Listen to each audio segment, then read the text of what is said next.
Hello friends, welcome to M coding. ഇന്ന് ഞാൻ ചെയ്യാൻ പോകുന്ന വീഡിയോ എന്ന് പറയുന്നത് ജാങ്കോ ട്യൂട്ടോറിയൽ ആണ്. ഇന്നത്തെ സെക്ഷൻ നമ്മൾ നോക്കാൻ പോകുന്നത് യൂസർ ഓതന്റിക്കേഷൻ ആണ്. യൂസർ ഓതന്റിക്കേഷനകത്ത് മെയിൻ ആയിട്ട് നമ്മുടെ ജാങ്കോയിൽ ഒരുപാട് ബിൽഡിംഗ് ടൂൾസ് ഉണ്ട്. അതായത് users and user model, permissions, groups, passwords and authentications, logging in and out. ഇതൊക്കെയാണ് നമ്മൾ മെയിൻ ആയിട്ട് ഫോക്കസ് ചെയ്യാൻ പോകുന്നത്. അതിൽ ആദ്യത്തെയാണ് നമ്മൾ പാസ്വേഡ്സ്. പാസ്വേഡ്സ് എന്ന് പറഞ്ഞാൽ ജനറൽ കോമൺലി ഒരു സീക്രട്ട് കീ ആണ്. അത് മെയിൻ ആയിട്ട് നമ്മുടെ ജാങ്കോയില് യൂഷ്വലി ഒരുപാട് ഓപ്ഷൻസ് ഉണ്ട് സെക്യൂരിറ്റിക്ക് വേണ്ടി. പാസ്വേഡ് എങ്ങനെയാണ് നമുക്ക് യൂസ് ചെയ്യുന്നത് പറഞ്ഞാല്, ആദ്യം നമുക്ക് ഇതിനകത്ത് ഒരുപാട് ബിൽഡ് ഇൻ ആപ്സ് ഉണ്ട്. നമ്മുടെ സെറ്റിംഗ്സ് ഡോട്ട് പൈനകത്ത് ഇൻസ്റ്റാൾഡ് ആപ്സിനകത്ത് രണ്ട് മൊഡ്യൂൾ ആണ് വേണ്ടത്. ഒന്ന് Django dot contrib dot auth, അതുപോലെ തന്നെ Django dot contrib dot content type. ഈ രണ്ട് മൊഡ്യൂൾ നമ്മുടെ ഇൻസ്റ്റാൾ ആപ്സിനകത്ത് ഉണ്ടായിരിക്കണം. ഇത് ഇല്ലെങ്കിൽ നിങ്ങൾ ഇത് മാനുവലായിട്ട് എൻറ്റർ ചെയ്തിട്ട് ഇതിനെ മൈഗ്രേറ്റ് ചെയ്യണം. ഓക്കെ, മൈഗ്രേറ്റ് ചെയ്താലേ ഇതിനെ നമുക്ക് ആപ്പ് വർക്ക് ചെയ്യാൻ പറ്റത്തുള്ളൂ.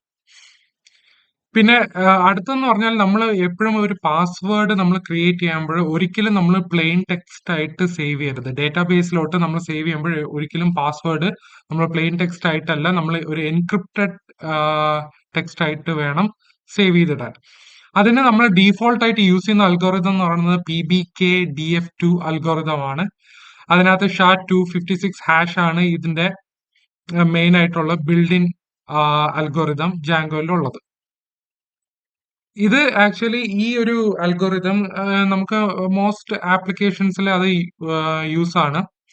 ഇതിന് നമുക്ക് ക്രാക്ക് ചെയ്യണമെങ്കിൽ ഒരുപാട് നമുക്ക് കമ്പ്യൂട്ടിംഗ് പവർ വേണം ഇതിനെ ക്രാക്ക് ചെയ്യാനായിട്ട്. പക്ഷെ നിങ്ങൾക്ക് കൂടുതൽ സെക്യൂരിറ്റി വേണമെന്നുണ്ടെങ്കിൽ നിങ്ങൾ ഈ ഹാഷിംഗ് അൽഗോറിതംസ് അപ്ഗ്രേഡ് ചെയ്യേണ്ടി വരും. അപ്ഗ്രേഡ് ചെയ്യണമെങ്കിൽ രണ്ട് മൊഡ്യൂൾസ് ഉണ്ട്. അത് നിങ്ങൾ വെർച്വൽ എൻവയോൺമെന്റിൽ ഇൻസ്റ്റാൾ ചെയ്യണം. ഒന്ന് ബിക്രിപ്റ്റും പിന്നെ ഒന്ന് argon2 ആണ്. ഇതിനകത്ത് ചെയ്തിട്ടുണ്ട് പിപ്പ് ഇൻസ്റ്റാൾ ബിക്രിപ്റ്റ്, നിങ്ങൾ ഒന്ന് ഇൻസ്റ്റാൾ ചെയ്യണം. അടുത്തതുപോലെ പിപ്പ് ഇൻസ്റ്റാൾ ജാങ്കോ സ്ക്വയർ ബ്രാക്കറ്റിനകത്ത് argon2. ഇത് രണ്ടാണ് മെയിൻ ആയിട്ട് നമ്മുടെ ഹാഷിംഗ് അൽഗോറിതംസിന്റെ അപ്ഗ്രേഡ്. നിങ്ങളുടെ ജാങ്കോ വെർഷൻ ഡിപ്പെൻഡ് ചെയ്യുന്നതിനനുസരിച്ച് ഓൾറെഡി ചിലപ്പോൾ നിങ്ങൾക്ക് ഈ ജാങ്കോ argon2 ഇൻസ്റ്റാൾഡ് ആയിരിക്കാം. നിങ്ങളുടെ പുതിയ ലേറ്റസ്റ്റ് ആണ് ഈ ജാങ്കോ ഇൻസ്റ്റാൾ ചെയ്തിട്ടുണ്ടെങ്കിൽ ചിലപ്പോൾ ഈ ജാങ്കോ argon2 ഓൾറെഡി ഇൻസ്റ്റാൾ ചെയ്ത് കാണും. അല്ലെങ്കിൽ നമ്മൾ മാനുവലി ആയിട്ട് ഈ പിപ്പ് ഇൻസ്റ്റാൾ കമാൻഡ് വെച്ചിട്ട് ഇതിനെ ഇൻസ്റ്റാൾ ചെയ്യണം. ഓക്കെ, ഇൻസ്റ്റാൾ ചെയ്തതിന് ശേഷം നമ്മൾ എന്താ ചെയ്യേണ്ടതെന്ന് പറഞ്ഞാൽ സെറ്റിംഗ്സ് ഡോട്ട് പൈ ഫയലിനകത്ത് നമ്മൾ password underscore hashes, okay, password underscore hashes എന്ന് പറഞ്ഞ വേരിയബിളിനകത്ത് നമ്മൾ ഒരു ലിസ്റ്റ് ഉണ്ട്, ഒരു ഹാഷ് ലിസ്റ്റ് കാണും. ആ ലിസ്റ്റ് വേണം നമ്മൾ ഈ ഓരോ എന്താ പറയാ ഓരോ ഓർഡറിനനുസരിച്ച് ഇതിനെ ഹാഷ് ചെയ്ത് എടുക്കണം. പക്ഷെ ചില റീസണില് ഇപ്പൊ നിങ്ങൾക്ക് ലൈബ്രറി സപ്പോർട്ട് ഇല്ലെങ്കിൽ, അതായത് ഈ പാസ്വേഡ് ഹാഷേഴ്സിന്റെ ലിസ്റ്റിനകത്ത് നിങ്ങൾക്ക് സെർവറിനകത്ത് സപ്പോർട്ട് ഇല്ലെങ്കിൽ ഓട്ടോമാറ്റിക്കലി ഇതിന്റെ ഡീഫോൾട്ട്, അതായത് PBKDF2 എന്ന് പറഞ്ഞ ഡീഫോൾട്ട് ഹാഷിംഗ് അൽഗോറിതമിലോട്ട് പോകും. പിന്നെ ചില സമയത്ത് യൂസേഴ്സ് ചില വീക്ക് പാസ്വേഡ് ഒക്കെ ഈ പാസ്വേഡ് 123 അല്ലെങ്കിൽ എന്തെങ്കിലും ഒരു വീക്ക് പാസ്വേഡ് ഒക്കെ എൻ്റർ ചെയ്തിടും. പക്ഷെ അതിനെ നമ്മൾ അവോയ്ഡ് ചെയ്യാൻ വേണ്ടി പല നമ്മൾ ഓപ്ഷൻസ് കൊടുക്കും. അത് ഓപ്ഷൻ കൊടുക്കുന്നത് നമ്മൾ വാലിഡേറ്റർ ഓപ്ഷൻസിലായിരിക്കും. ഈ ഈ യൂസർ ഇങ്ങനെ ഒരു വീക്ക് പാസ്വേഡ് അവോയ്ഡ് ചെയ്യാൻ വേണ്ടിയാണ് നമ്മൾ ഇങ്ങനെ ഒരു വാലിഡേറ്റർ ഓപ്ഷൻസ് കൊടുക്കുന്നത്. ഇപ്പൊ നമുക്ക് കുറച്ച് കാര്യങ്ങളൊക്കെ നമുക്ക് സിമ്പിൾ ആയിട്ടൊന്ന് നോക്കാം. പാസ്വേഡ് എന്താണെന്ന് നമ്മൾ ബേസിക് ആയിട്ട് നോക്കാം.